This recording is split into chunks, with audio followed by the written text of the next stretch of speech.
Suppose I meet a person who is really concerned with the existing human situation, why human beings are living the way they do, why there is so much conflict in human relationship, why there are wars, why there is so much division at every level of human relationship, at the political level, at the religious level.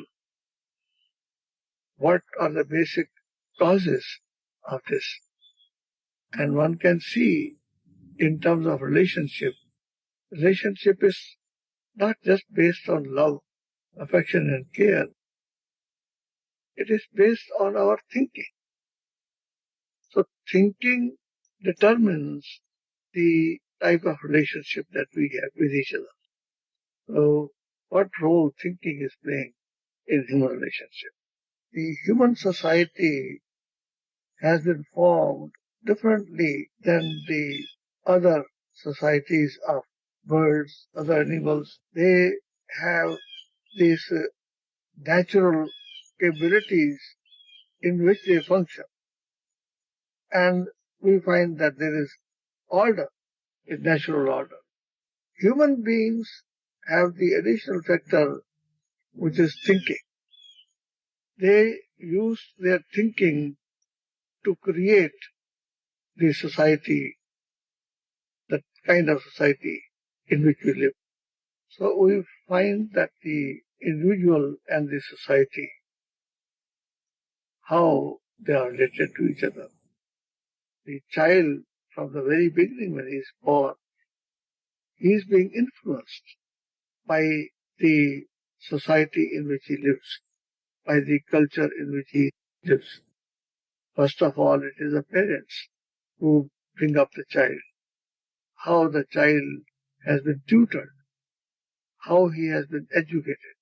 Because of this influence, because of this conditioning, his perception is not natural perception.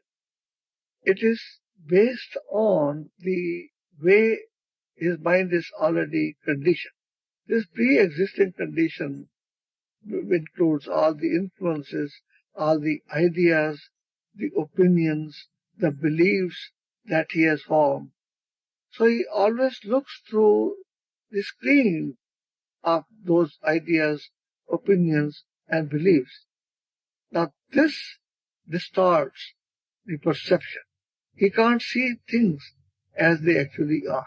This factor needs to be looked at very carefully, because if he looks at things in a certain way, he responds to the situation in that way, in whatever way he looks.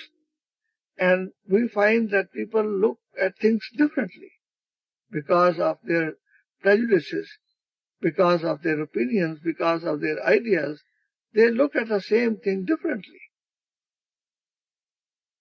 Actually, they are looking at the same thing, but they are looking at it differently because of the pre-existing condition, the way their mind has been shaped.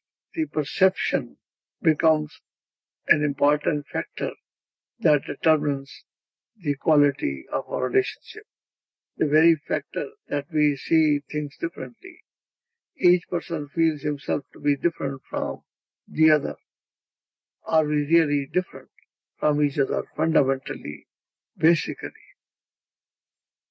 So the question before us is to find out for ourselves, is it possible for the human being to function without the burden of past influences and beliefs and ideas and opinions, to function in such a way that there is love, care and affection in human relationship?